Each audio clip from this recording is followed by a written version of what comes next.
Olá, essa é mais uma aula da disciplina Microeconomia 1, ECO 015 GV. Meu nome é Sérgio, sou professor do Departamento de Economia da Universidade Federal de Juiz de Fora, campus Governador Valadares. Esta é a primeira aula sobre o tema produção.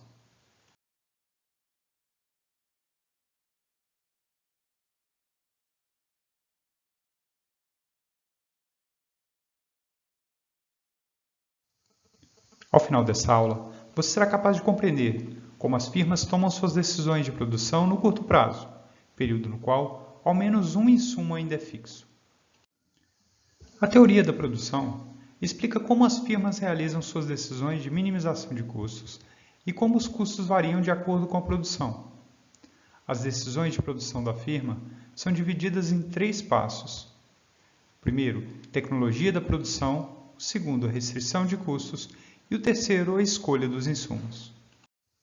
Antes de analisarmos a produção da firma, é válido questionarmos o porquê das firmas existirem.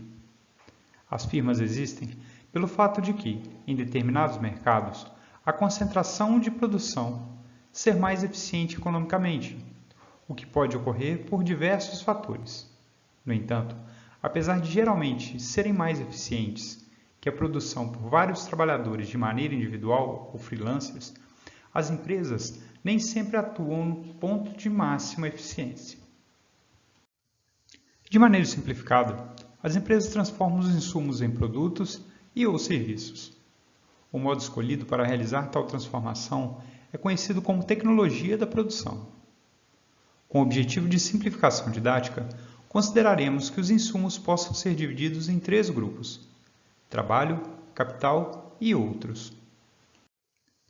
Para entendermos como a produção é realizada, devemos compreender a função de produção. A função de produção indica a produção máxima que pode ser alcançada com determinada combinação de insumos. Considerando apenas os insumos, capital e trabalho, representados por K e L respectivamente, temos que a função de produção pode ser expressa por Q igual a F de K e L, ou seja, a quantidade produzida é dependente das quantidades dos insumos K e L empregadas. A função de produção descreve o que é tecnicamente atingível quando a firma opera eficientemente. No entanto, para essa análise, é importante ressaltar que os insumos são considerados como fluxos e a função de produção assume que a tecnologia é dada. Antes de aprofundarmos nas análises sobre função de produção, é necessária a diferenciação entre o curto e longo prazo nas ciências econômicas. Diferente das análises contábeis, que muitas vezes utilizam o ano contábil para diferenciar o curto do longo prazo, nas ciências econômicas, essa diferença é devida à possibilidade de variação dos insumos utilizados. Assim, o curto prazo é o período de tempo em que as quantidades de um ou mais insumos de produção não podem variar. Este insumo é considerado como fixo. Em contrapartida, é considerado longo prazo o período de tempo suficiente para que todos os insumos possam ser variáveis. Assim, como a divisão entre curto e longo prazo são dependentes da possibilidade de variação dos insumos, tais conceitos não possuem a mesma quantidade de dias para todas as empresas e ou tipo de produtos.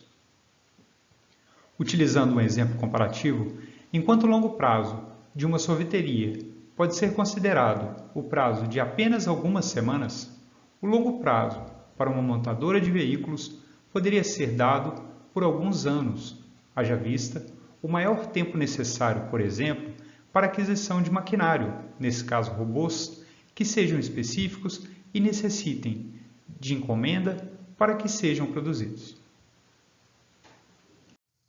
Iniciaremos as análises considerando o curto prazo, ou seja, o período em que ao menos um insumo é fixo.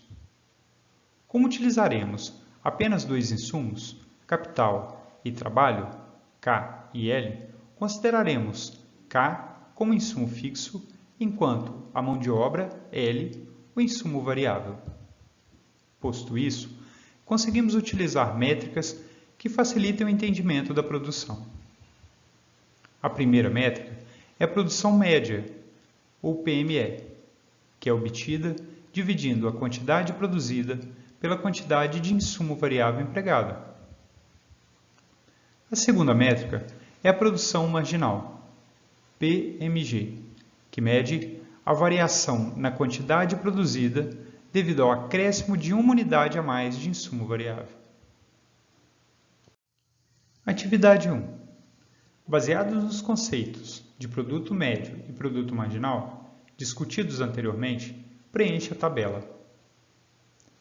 Dentre os dois insumos, o capital K é fixo, enquanto L é variável, de acordo com a produção.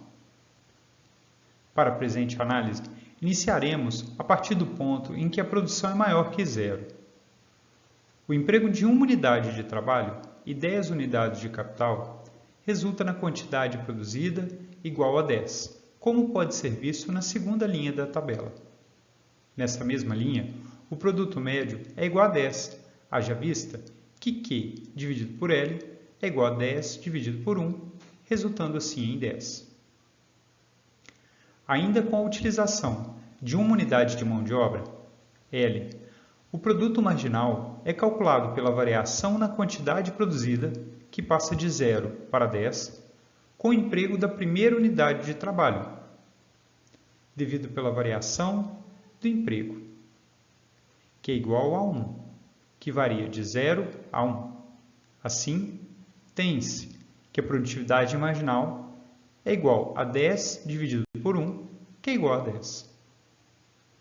Neste momento, peço que pause o vídeo e tente completar as colunas de produto médio e de produto marginal. Neste slide, são apresentadas as respostas da atividade 1, destacadas em azul. Para melhor fixação, refaça a atividade 1 e verifique se são condizentes com as suas respostas. Tente analisar cada um dos números obtidos. Algumas considerações são relevantes para o resultado do produto médio e do produto marginal. O produto médio apresenta crescimento à medida em que maior quantidade de mão de obra é utilizada, até a alocação de 3 unidades. Já com a utilização de 4 horas de trabalho, o produto médio permanece em 20 unidades. A partir da alocação de quantidades maiores que 4 unidades de mão de obra, o produto médio decresce, mas apesar de tender a zero, nunca o atingirá, haja vista que será sempre uma média de números positivos, quantidade produzida e quantidade de mão de obra empregada. Já o produto marginal também apresenta crescimento inicial, atingindo seu máximo de 30, com alocação de 3 unidades de mão de obra. A partir da alocação de 4 unidades, decresce, atingindo valores negativos, a partir da alocação de 9 unidades de mão de obra. Os valores negativos da produtividade marginal indicam que, à medida em que maior número de trabalhadores é empregado na produção, menor será a quantidade total produzida. Essa situação pode ocorrer por diversos fatores, tais como limitações físicas impostas pela quantidade fixa de capital. Exemplo, área de produção, que pode fazer com que um aumento exagerado do número de mão de obra empregada acarrete em situações de ineficiências, tais como um trabalhador prejudicando a eficiência do outro.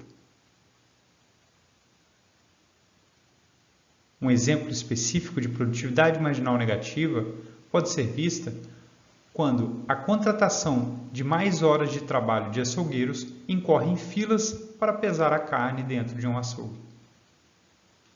Para melhor fixação dos conceitos e métodos de cálculos, é proposta a atividade 2. Nela, pede-se que as lacunas sejam preenchidas. Neste momento, peço que pause o vídeo e tente resolver a atividade. As respostas da atividade 2 são apresentadas na tabela com números na cor em azul. Verifique suas respostas e tente explicar os números, analisando em quais momentos a quantidade produzida, produto médio marginal crescem, decrescem e se tornam negativos.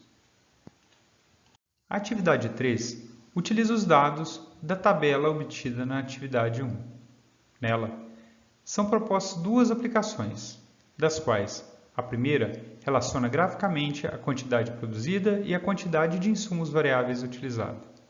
Para tanto, utilize no eixo das abscissas, o eixo X na horizontal, a quantidade de insumos, mão de obra, que é o insumo variável, e no eixo das coordenadas, o eixo Y, na vertical, a quantidade total produzida. Já na letra B, utilizando a mesma escala, plote o gráfico contendo as quantidades de insumos mão de obra no eixo X. No eixo Y, utilize as quantidades de produção marginal e média, ou produto médio e produto marginal. Utilize a mesma escala, sendo um gráfico abaixo do outro. Pause o vídeo e tente realizar as atividades solicitadas. Caso queira verificar como são dispostas as informações no gráficos, acesse o próximo slide. A resposta da atividade 3 é a figura a seguir. Nela, estão dispostos dois gráficos relacionados. No primeiro gráfico, é apresentada a produção total, enquanto no segundo são apresentadas as informações de produto médio e produto marginal, relacionando-os com a quantidade de insumos variáveis utilizadas. Algumas relações merecem destaque. A primeira é que quando a curva do produto marginal é superior à do produto médio, o produto médio é crescente. A segunda é que quando o produto marginal é menor que o produto médio é decrescente. E a terceira observação é que as duas curvas de produto médio e produto marginal se igualam no ponto em que o produto médio alcança o seu máximo. O gráfico a seguir está disponível no livro-texto de Besanco e Briltiger. Em acréscimo às análises anteriores, ele traz os relacionamentos entre o produto total, produto médio e produto marginal. O produto médio do trabalho pode ser obtido por meio da inclinação da reta que parte da origem e vai até a curva de produto total. Como exemplo, temos a reta AO. Já o produto marginal do trabalho pode ser obtido pela inclinação da curva de produto total, que temos como exemplo a reta BC, que pode ser medida também pela reta tangente no ponto. Nessa análise, dois pontos merecem destaque. 1. Quando o produto marginal atinge o máximo, a curva de produto total apresenta mudança na inclinação, sendo assim um ponto de sela. O segundo é quando o produto marginal é igual a zero, a produção total atinge o seu máximo. Sobre o relacionamento entre a utilização de insumo e a produção, vale destacar a lei dos rendimentos marginais decrescentes, segundo a qual, na medida em que se eleva a utilização de um insumo, neste caso, trabalho, mantido outro fixo, a produção marginal decresce a partir de certo ponto. No entanto, é válido ressaltar que os rendimentos marginais decrescentes consideram que as unidades adicionais de insumo-trabalho possuem a mesma capacidade técnica e produtiva das já contratadas anteriormente. Uma alternativa para reduzir os impactos da lei dos retornos marginais decrescentes é a melhoria tecnológica, que faz com que o insumo-trabalho se torne mais eficiente. Dessa forma, é possível expandir a função de produção, postergando assim os pontos de máxima produção, máximo produto médio e máxima produtividade marginal. Apresentadas as análises de curto prazo, em que apenas um insumo é variável, na próxima aula serão abordadas situações nas quais todos os insumos são variáveis, possibilitando assim a análise de longo prazo. Antes de terminarmos essa aula, é válido ressaltar a relevância dos estudos da bibliografia básica indicada para melhor entendimento e maior fixação. Bons estudos e até breve!